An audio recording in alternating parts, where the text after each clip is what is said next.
À toi, mon ami qui vit dans le monde juste à côté du mien, j'écris ce soir comme on glisse une lettre sous la porte d'un voisin que l'on n'a jamais vu. Je tape ces mots sur mon clavier tandis que la lumière froide de l'écran remplace les étoiles que je n'ai plus le temps de regarder. Il est tard ici, et pourtant je sens que c'est le bon moment pour te parler de la façon dont nous vivons avec celles et ceux qui ne sont pas encore là. Tu sais, dans mon monde, les personnes les plus puissantes n'existent pas encore, on les appelle les non-nés. Elles n'ont pas de visage, pas de voix au sens habituel, mais leurs intérêts pèsent sur chaque décision que nous prenons. On nous répète que c'est pour le bien de tous, même pour le bien de ceux qui ne verront jamais la couleur de cette nuit. Je voudrais t'expliquer à quoi ressemble une vie sous ce regard venu du futur, sans faire un cours, juste en te racontant comment mon cœur bat au milieu de tout cela. Quand j'étais enfant, ma mère m'a dit un jour que chaque fois que j'ouvrais un robinet, une fille ou un garçon du futur signait le chèque à ma place. Je ne comprenais pas vraiment, mais j'ai commencé à imaginer des enfants transparents qui arrondissaient la facture derrière moi. Plus tard, j'ai découvert que ce n'était pas seulement une image, c'était presque vrai. Dans mon pays, les lois sont votées 2 fois, une fois par les vivants et une fois par le Parlement des non-nés. Ce Parlement est rempli d'avatars algorithmiques, des programmes qui calculent les intérêts probables des personnes à venir sur des dizaines de générations. Ils ne respirent pas, ils ne mangent pas, mais ils votent pour ceux qui n'ont même pas encore été imaginés par leurs parents. Et moi, j'ai accepté de travailler pour cette institution, d'être l'une des petites mains humaines qui traduit les chiffres en phrases. Je ne sais pas si c'est du courage ou simplement une manière compliquée d'essayer d'être quelqu'un de bien. Mon travail consiste à lire les rapports, à écouter les modèles qui projettent les vies futures et à défendre des choix que je ne verrai jamais se réaliser.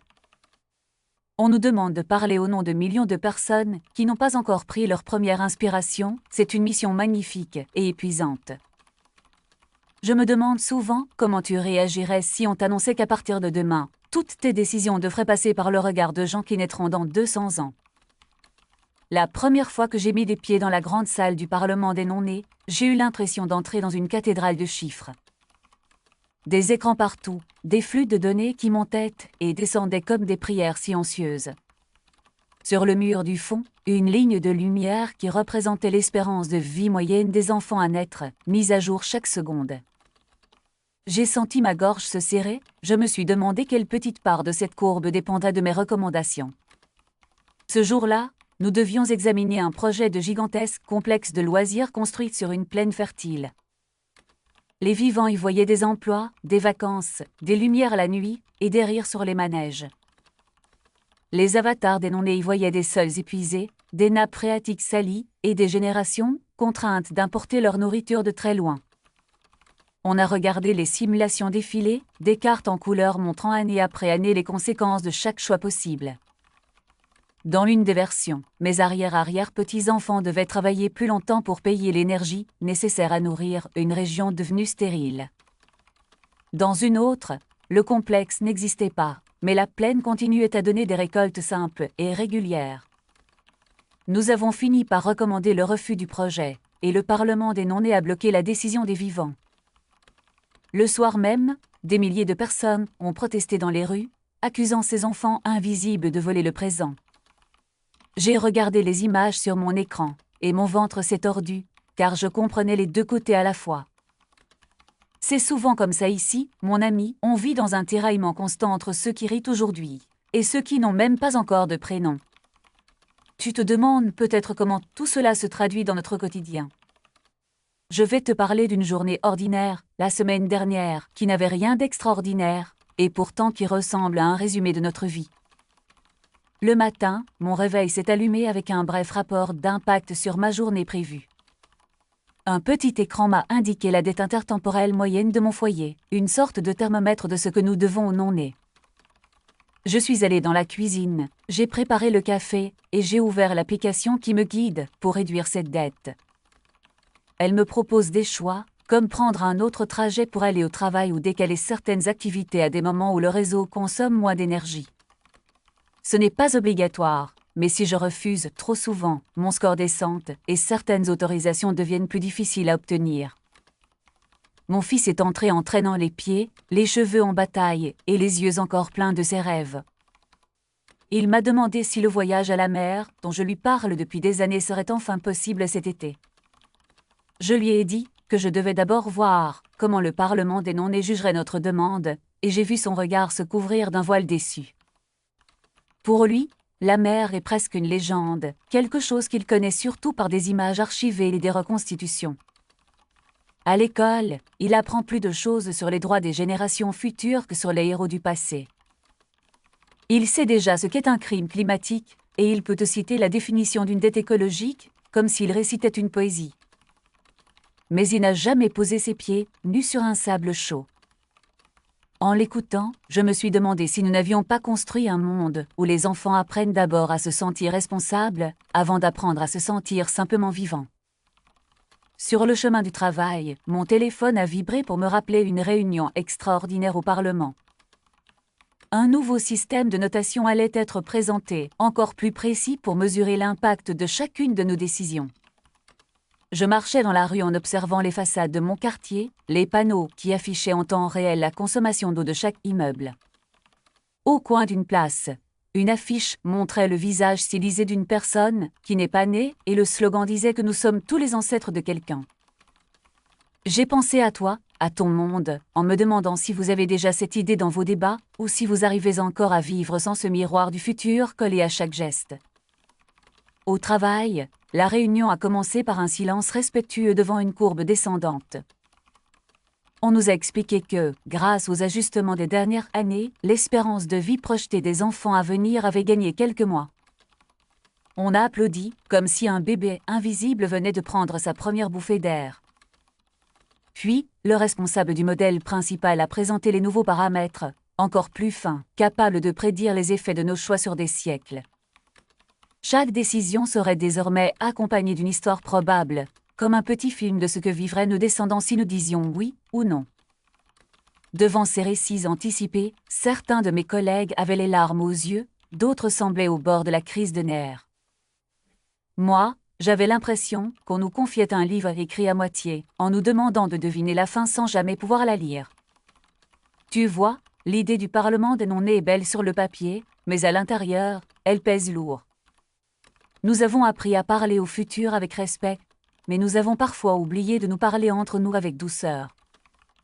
Je vais te raconter un moment qui me hante encore, parce qu'il dit beaucoup sur nos contradictions. Il y a 1 an, mon fils est venu me voir avec un projet d'école, un voyage dans une région éloignée où les paysages changent vite à cause du climat. Les enseignants voulaient y emmener les élèves pour leur montrer de leurs propres yeux ce qu'ils étudiaient en classe. Pour que ce voyage ait lieu, il fallait l'autorisation du Parlement des non-nés, car la région est fragile et la consommation de ressources pour une telle excursion n'est pas négligeable. J'ai aidé à préparer le dossier, j'ai passé des soirées entières à remplir des formulaires et à détailler les bénéfices pédagogiques du voyage.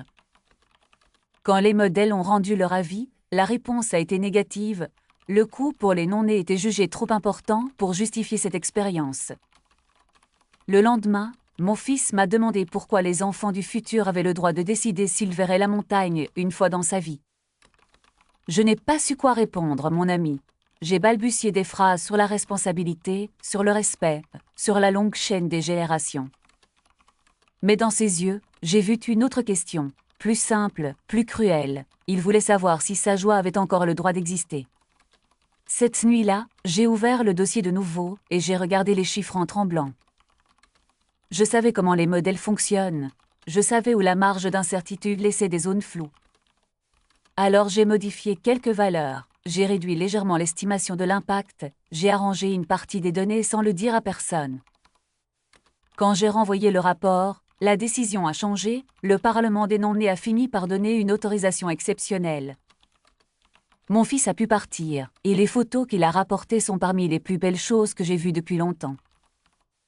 Il m'a décrit le froid de l'air au sommet d'une colline, le bruit du vent, la sensation de se trouver minuscule devant un paysage immense. Je me suis réjouie avec lui, mais une pointe de culpabilité ne me quitte plus depuis ce jour-là. Ai-je volé quelque chose au non-né pour offrir un souvenir à mon enfant, ou bien ai-je simplement rééquilibré une balance devenue trop sévère? Tu vois comme il est difficile de répondre à cette question sans se déchirer. Depuis, chaque fois que je signe un rapport, je sens cette petite fissure en moi, et je me demande si je suis encore du côté de la justice ou déjà du côté de ceux qui mentent au futur.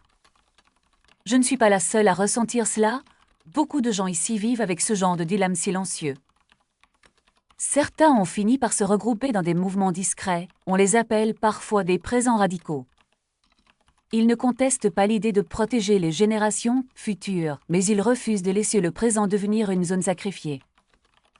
Ils organisent des actions symboliques, des fêtes non autorisées, des voyages qui échappent au modèle, des décisions qui n'entrent pas dans les cases. Parfois, ils sabotent des campagnes de sensibilisation, non pas par ignorance, mais par fatigue d'être constamment jugés par des personnes qui ne sont pas encore nées. J'ai assisté à une de leurs réunions une fois, par curiosité, et aussi parce que je voulais comprendre cette colère-là. La salle était banale, des chaises en plastique, un vieux projecteur, des visages fatigués. Ils parlaient de joie, de spontanéité, de la possibilité de faire quelque chose simplement, parce que cela nous rend heureux ici, et maintenant. Une femme a raconté qu'elle avait arrêté de demander des autorisations pour tout, elle avait décidé de cuisiner de temps en temps comme sa grand-mère, sans regarder l'indice d'impact. Elle disait que, si les non-nés obligeaient tout le monde à renoncer à ce genre de lien, alors il deviendrait une abstraction tyrannique plutôt qu'un horizon d'amour. Je ne savais pas quoi répondre. De mon côté, je pense encore que le Parlement des non-nés nous a évité de sombrer, mais je ne peux plus ignorer ces voix-là. Elle me rappelle que la justice ne doit pas écraser celle et ceux qu'elle prétend sauver. C'est dans cette tension que je vis, dans ce balancement permanent entre la peur de détruire l'avenir et la peur de laisser mourir le présent. Et c'est au milieu de tout cela qu'un autre événement est arrivé, celui qui m'a conduit à toi. Dans mon travail, je dois parfois analyser des données étranges, issues de modèles expérimentaux qui explorent des scénarios très éloignés de notre réalité. Il y a quelques mois, un flux particulier a attiré mon attention, comme une fréquence légèrement décalée dans un bruit de fond familier. Les projections semblaient montrer un monde où les décisions n'étaient pas revues par un parlement des non-nés. Les courbes de consommation et de pollution étaient chaotiques, mais les récits de vie avaient une chaleur brute que je ne voyais plus dans nos rapports. J'ai eu l'impression d'entendre ton monde, ton côté du mur, un univers où le futur n'a pas encore de siège réservé à la table des négociations. Je t'imaginais, quelque part dans cette agitation, peut-être avec un café à la main en train de te demander comment faire pour que tes gestes comptent malgré tout. Alors j'ai commencé à écrire, pour toi, d'abord en secret dans des brouillons que j'effaçais ensuite de peur qu'on les retrouve. Je me disais que, si tu pouvais entendre ce que nous vivons ici, tu pourrais regarder tes propres débats avec un autre angle. Je ne veux pas te donner de leçons, mon ami. Je ne veux pas te dire que nous avons raison, et que vous avez tort. Je veux seulement te montrer ce que cela fait de vivre dans un monde où l'on a institutionnalisé la voix de ceux qui n'existent pas encore. Parfois, je vous envie, toi et les tiens, pour cette forme de liberté qui reste possible quand on ne voit pas si loin devant. Tu peux encore décider sur un coup de tête de prendre un train et d'aller voir la mer sans que des modèles viennent te rappeler la facture pour les arrière-petits-enfants. Tu peux encore faire des erreurs sans que chacune d'elles soit archivée dans un registre moral qui survivra à ta tombe. Et pourtant, il y a aussi des nuits où je suis fière de notre système quand je pense aux catastrophes évitées parce que quelqu'un a pris au sérieux la voix des non-nés. Je me dis que, si nos ancêtres avaient eu ce Parlement, peut-être qu'ils auraient renoncé à certaines folies, et que nous porterions moins de cicatrices aujourd'hui. Mais à chaque fois que je pense cela, une autre pensée arrive, celle de mon fils qui me demande si nous sommes les méchants dans l'histoire racontée par les enfants à venir. Il m'a posé cette question un soir, la veille de son départ pour la montagne, sa valise presque bouclée. Il m'a regardé et m'a dit qu'il avait peur qu'un jour, un élève du futur apprenne en classe que notre génération avait fait un mauvais choix à cause de ce voyage. Je lui ai répondu que nous avions fait de notre mieux avec les informations que nous avions, que c'était cela être humain. Mais au fond de moi, je savais que cette phrase ne suffisait pas, ni pour lui, ni pour moi. Je ne sais pas comment vous parlez des générations futures dans ton monde. Est-ce que c'est un sujet réservé au débat du soir, aux éditoriaux, aux grandes déclarations pleines de belles promesses? Ou est-ce que c'est quelque chose qui se glisse parfois dans une discussion de cuisine, entre une casserole qui bout et un enfant qui réclame un dessert? Ici, nous avons mis les noms nés dans la loi, dans les algorithmes, dans les écrans, mais nous avons parfois oublié de les mettre dans nos chansons et dans nos histoires simples. Nous avons appris à les respecter, mais nous ne savons pas encore très bien comment les aimer. Peut-être qu'au fond, c'est pour cela que je t'écris. J'ai besoin de parler de tout cela à quelqu'un qui n'a pas grandi avec ses écrans et ses graphiques, quelqu'un qui peut encore imaginer le futur sans l'encadrer de courbes. Je me demande, comment tu réagirais si demain, on te proposait un parlement des non-nés dans ton propre monde? Est-ce que tu accepterais de laisser un ensemble de modèles décider de ce qu'il est juste de faire pour des personnes qui ne sont pas encore là? Est-ce que tu serais prête à renoncer à certaines choses, à certains plaisirs, pour que des enfants lointains aient plus de chances de rire? Et à quel moment dirais-tu que cela va trop loin, que la vie présente se vide de sa couleur? Je n'ai pas de réponse, mon ami, et je me méfie de ceux qui en ont une toute faite. Ce que je sais, c'est que nous avons besoin les uns des autres, même à travers les mondes, pour réfléchir à ce genre de questions sans devenir fou. Je t'invite à regarder ta propre vie comme si un enfant du futur te tenait la main, non pas pour te juger, mais pour te demander doucement de penser à lui. Et en même temps, je t'invite à garder la main de l'enfant que tu es encore, celui ou celle qui a besoin de jeux, de surprises, de moments gratuits. Si nous ne laissons pas une place à ces deux mains-là, nous construisons soit une fête irresponsable, soit un tribunal sans fin. Alors, ce soir, en t'écrivant, j'essaie de tenir ces deux mains en même temps, la tienne et celle des non-nés qui m'accompagnent même dans mes rêves. Je voudrais que tu te poses avec moi, quelques instants, une question simple. Quand tu regardes ta journée, quelles sont les choses qui nourrissent vraiment la vie de ceux qui t'entourent? Et quelles sont celles qui ne la nourrissent pas du tout? Si tu pouvais changer un tout petit geste dans ta routine pour rendre ton monde un peu plus habitable pour ceux qui viendront après, lequel serait-ce? Et si tu pouvais garder une seule folie joyeuse, un seul excès, une seule décision purement gratuite pour honorer ton présent, laquelle protégerais-tu? C'est à partir de ce genre de petites questions que notre Parlement a commencé, bien avant les écrans et les algorithmes. Des gens se sont un jour demandé comment faire pour que leur choix ne ferme pas trop de portes à ceux qui leur succéderaient. Ils n'ont pas trouvé de solution parfaite, alors ils ont inventé cette institution étrange que je sers aujourd'hui. Peut-être qu'un jour, dans ton monde, vous inventerez autre chose, quelque chose de plus simple et de plus doux, qui tiendra compte du futur sans le transformer en police. Si cela arrive, j'aimerais beaucoup que tu penses un peu à moi, à cette voix qui te parle depuis un bureau éclairé par la lumière bleue d'un écran. Je t'imagine en train de m'écouter, peut-être dans ton lit, dans un train, ou en marchant dans une rue que je ne verrai jamais. Nos deux mondes resteront probablement séparés, mais ces quelques minutes où tu m'accordes ton attention sont déjà un pont fragile entre nous. Je vais bientôt arrêter d'écrire, car la nuit avance et demain, les non-nés m'attendront encore avec leur rapport. Avant de terminer, je voudrais simplement te dire que ta manière de vivre aujourd'hui a une beauté que les modèles de mon monde ne peuvent pas mesurer. Tu portes en toi un mélange de lumière et de maladresse qui fait de toi un être humain, pas une courbe.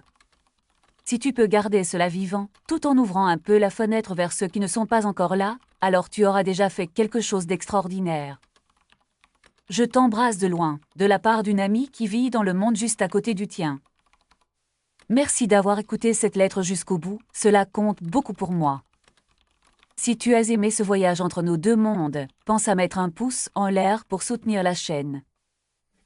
Tu peux aussi t'abonner pour ne pas manquer les prochaines lettres qui viendront d'autres univers voisins. N'hésite pas à laisser un commentaire pour me dire ce que tu as ressenti, ce que cette histoire t'a fait penser dans ta propre vie. Si tu veux soutenir cette chaîne, tu peux utiliser le code PEUR en bas à droite de la vidéo ou le lien dans la description pour faire un don. Dans la description, tu trouveras aussi des liens vers d'autres séries très différentes qui explorent d'autres façons de voyager entre les mondes. Je te remercie encore pour ton temps et ton écoute, c'est le plus beau cadeau que tu puisses faire à cette lettre. Je te dis à très bientôt pour un nouveau message venu d'un autre coin du multivers. Prends soin de toi, jusque-là.